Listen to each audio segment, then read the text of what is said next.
Erin, thank you for joining us today. Can you tell the audience a little bit about yourself and the organization you work for? So I'm Erin Garza, and I am the North Texas Regional Account Manager for SmartStart. I have about 27 counties in the Texas area that I work with. I've had the opportunity to be with SmartStart now for 10 years, which is hard to believe because it seems like I just started the other day. Prior to coming on board with SmartStart, I was actually a probation officer over in Dallas County for 17 years. Smart Start, we have been in business for over 30 years now. We manufacture and distribute alcohol monitoring devices. Smart Start's based in Grapevine, Texas. One of our main missions at Smart Start is basically to save lives. And we want to do that through our reliable alcohol monitoring solutions. So, Smart Start, we have ignition interlock devices, which are the devices that are installed in a vehicle, and an individual has to take and pass a breath test in order for the vehicle to start. And then also, we have a family of portable alcohol monitoring devices where individuals can be court required to have a mobile unit and take specific tests throughout the day and things like that. At Smart Start, we say, it's not just a product, it's a program. And I really believe that. And especially when we're working with specialty courts, they really utilize kind of both devices in conjunction when working as the individual goes through the different phases. With interlocks, the main idea is we're trying to separate that drinking from driving. We're trying to separate that vehicle from being started. And then your mobile units, those aren't going to prevent somebody from starting a vehicle. But if somebody's in a program and they don't have a vehicle or they don't have access to a vehicle, but courts are still wanting to be able to monitor any sort of alcohol use, those portable devices can come into play.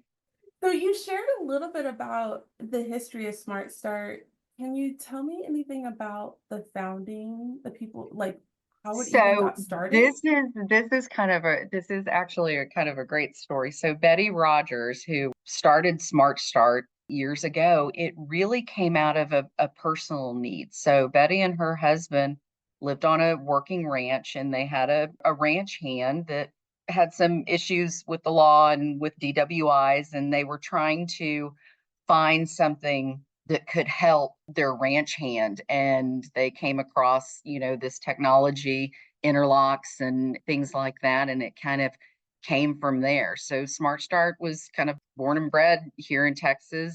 Interlocks have been around for 40 plus years. The interlock technology has come such a long way from the beginning when kind of the technology was semiconductors, and now most all companies that provide interlocks, it's an alcohol specific fuel cell device. So interlocks are specifically testing for that ethyl alcohol.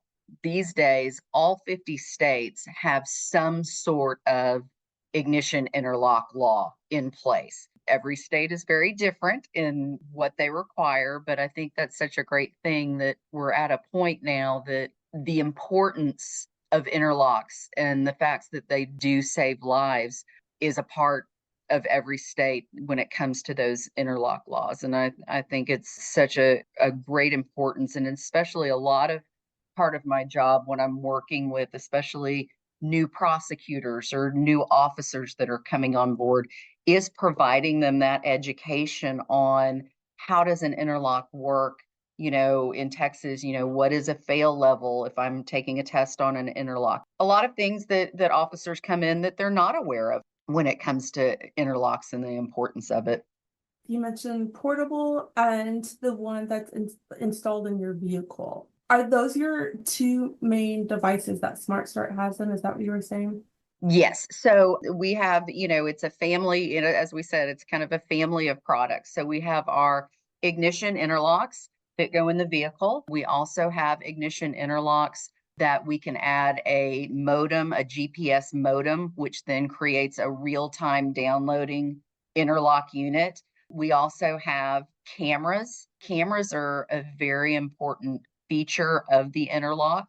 Now, cameras are not a state requirement with your interlock. It's usually going to be up to county, and sometimes judge to judge if they order an interlock or an interlock with camera. But I think the biggest takeaway with that camera, it's not an extra cost to your defendant, but what it does for your monitoring authorities, is very simple. It takes away the question of who is taking the test. I know when I go in and work with probation officers and stuff, they've all seen the pictures where it's like, oh, well, that's not my defendant. That's the girlfriend, that's the person sitting in the passenger seat, or that's the 10-year-old child leaning over from the back seat. So those pictures really take away the question of who is taking that test. So you do indeed know who is submitting the test. So we've got our interlocks, and then we also have the option for the real-time modem. Then our family of portable alcohol monitoring is Smart Mobile. So we have our Smart Mobile Classic, and then we have the next generation Smart Mobile unit, which is called the Smart Mobile Insight. And these portable units are alcohol specific fuel cell. Again, so they're specifically testing for that ethyl alcohol, camera equipped.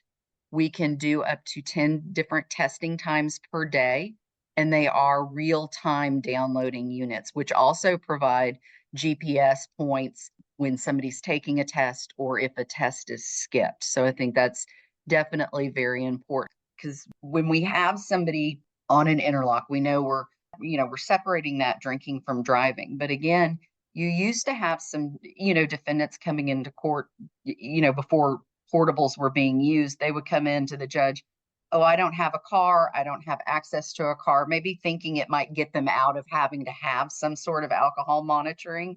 And now the courts and judges have this option. Well, that's great, you don't have a car, but we can still monitor you through a portable alcohol monitor. And I think one of the great things about that kind of real-time downloading is that the monitoring authorities are going to get that information when they need it, in the here and now, so that they can address if there are any violations or any concerns, that they can address that with the defendant in the here and now versus, 2 weeks from now or something like that. A portable alcohol monitor is not going to prevent me from starting my vehicle, but it is another option. And when I'm working with monitoring authorities, I always love to say, it's another tool y'all have in your toolbox when you're working with your defendants, between the supervision, treatment, education, and then these alcohol monitoring devices. I think it's so important, all of these things working together to hopefully reduce that recidivism and help increase that rehabilitation. And it's everything working together, including these alcohol monitoring devices. We all have that same goal of, we want to save lives. We want to see recovery. We want to reduce that recidivism with these individuals when they come through. If I remember correctly from my time as a defense attorney, feels like forever ago, the the interlock devices that are on the vehicle, the way that those reports are uploaded to the court, that happens whenever they have to do like a check-in, I think, with their vehicle once a month, right? That's a great question. So part of the Texas regulations, they are required in general to come in for a service or calibration once every 30 days. The unit is installed up and underneath the dashboard in the vehicle, and it's separating that starter wire. And there is a relay unit underneath that is kind of the brains of the interlock, and that's where all the information is saved. So when an individual comes in for calibration every month, it's doing one of two things. We can make sure the unit is calibrating within the correct standards and that it's functioning. We also then are going to download all that information that's been saved through our secure servers, and then they will be passed on to the documented monitoring authority that we have on their account. And then also that calibration service allows the service techs to do a physical, just manual check to make sure there hasn't been any circumvention or things like that. When they come in to calibrate, when the information's downloaded, then the monitoring authorities, if they are listed as a monitoring authority on the account, will then receive that monthly summary or a violation report that has that information, all the different tests, or if tests were skipped, the actual breath alcohol readings are listed on there. So I think that's definitely something very important for the officers to receive that information.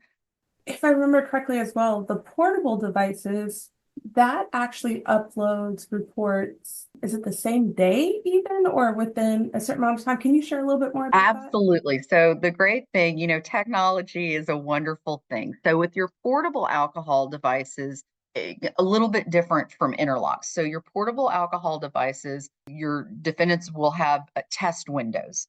So normally if somebody's ordered to have a portable alcohol monitor and SmartStart hasn't been told what test windows to do, we will do a default test window, which is usually 5 a.m. to 8 a.m., 5 p.m. to 8 p.m., 10 p.m. to midnight. Now, with that being said, we can schedule up to 10 different test windows in a 24-hour period. We can do scheduled test windows, or we could do random test windows, which I think is also very cool because you really can configure it to the risk need level of the defendant just on how you're manipulating those test windows, having some random, having scheduled, switching up those test times. But it is a real-time downloading unit. So what that means is when a test window closes, or if I've taken a test and the test window closes, the unit's going to go ahead and do its download. And one of two things will happen. If there is a violation, then it's going to push out a violation report to the officer.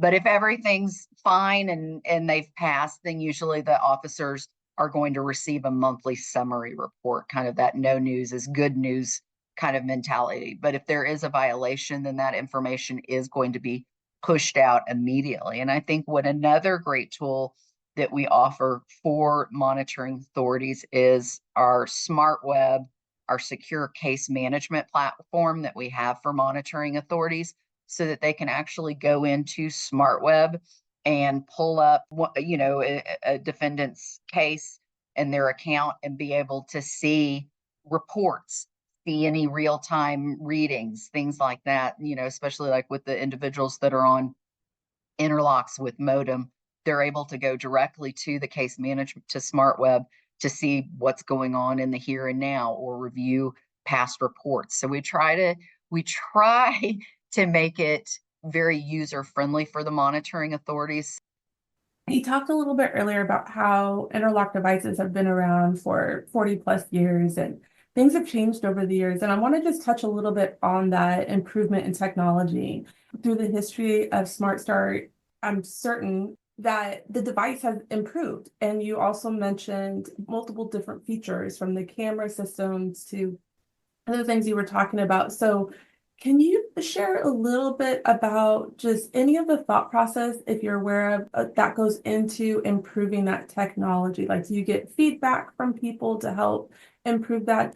SmartStart is always looking for the newest technology, the improvements that happen in the industry and stuff. And so I think they're constantly kind of evolving as new technology comes available. And it's something our compliance department and stuff is constantly staying on trends, like with NHTSA and the DADS program and things like that, so that as technology changes. And I think one of the things that's been interesting, all these new electric hybrid, the technology has changed so much, so that is requiring the interlock industry as a whole to find different ways on how do we install on a 2024 Tesla hybrid truck, because that's very different than a 2015 Ford truck that doesn't have any bells and whistles. So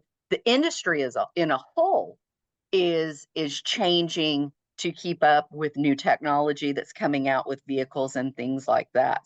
There's a lot of technology, coming about, in regards to camera and hopeful, future facial detection or video recognition and things like that. So I think it's definitely, I think the next 5 to 10 years in the interlock industry is going to be an exciting time as we are able to utilize new and different technology with the alcohol monitoring in general. You mentioned earlier about how the interlock has to be calibrated basically once every 30 days. Mm-hmm. One of the things I remember in the past is how many locations you have and how important it is to have a location nearby or conveniently located wherever the individual needs to get something calibrated. Can you share a little bit about just what locations look like?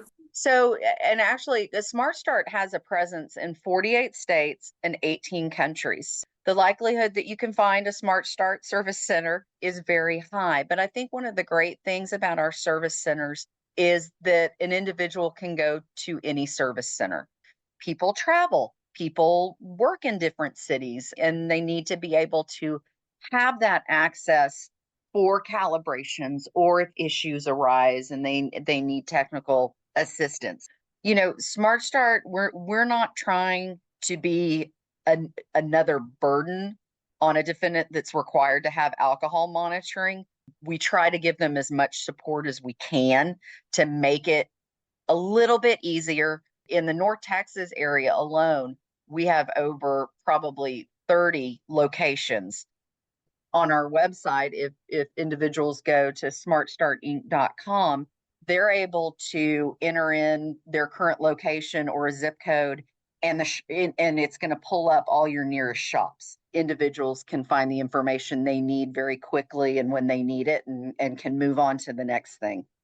When technology usually first comes out, it is often more expensive. And then over time, yes, more features happen, but I also notice that a lot of times things become a little bit more affordable. And considering the population that Smart Start serves, has there been some efforts throughout the years to help, bring a quality product, but at an affordable price?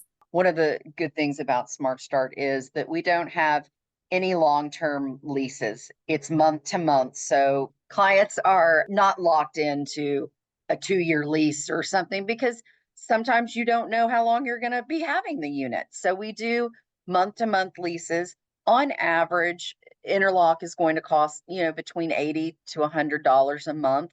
I think one of the things that we have done, the opportunity that we've had to work so closely with the specialty courts in Texas, that we do provide specialty court pricing for individuals that are in specialty court to lower that price a little bit. So that is one thing that we've done. When I was a defense attorney, one thing that I remember about Smart Start was its reputation for great customer service. Can you share a little bit about this at all? Customer service with any company should be first and foremost, and I think it's very important. I think too, we kind of at Smart Start, we have that mindset, we have skin in the game, so to speak. Our Texas teams, the majority of us come from a criminal justice background. Annette was with parole for 20 some odd years. I was with probation for 17. Alicia was with juvenile probation and then with MAD. So I think part of it is our background and we understand. And then I think it's also important from our service techs to our agents on up that just providing as much of a pleasant experience as possible for our defendants as well as our monitoring authorities. I mean, I get it. It is very few and far between that you have a customer coming into Smart Start to get an interlock installed, jumping up and down saying, "Woo, I get my interlock today." They're scared, they're frustrated, there's so many emotions. So I think the key thing kind of from the get-go is providing as much knowledge, information, and education for everyone as possible so that their alcohol monitoring program can run as smoothly as possible. So you obviously love your job. Not just because, not just because you've been there 10 years, but because I can hear the passion in your voice when you're talking about Smart Start today. Can you share some of the things you personally think are great about Smart Start that sets them apart? Absolutely. I think, here's the bottom line. I mean, I believe in interlocks and they save lives. We've seen it time and time again. And I think one of the biggest things for me, I've been with Smart Start 10 years. So when I started, my kids were like 8 and 12.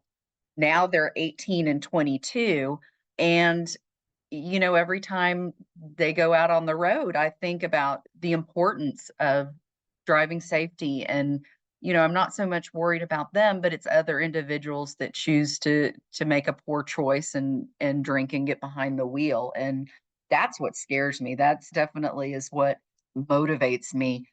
Smart Start, the technology, the importance of what the devices provide, saving lives. And I think it's been shown time and time again that interlocks do save lives. And I'm such a firm believer in that.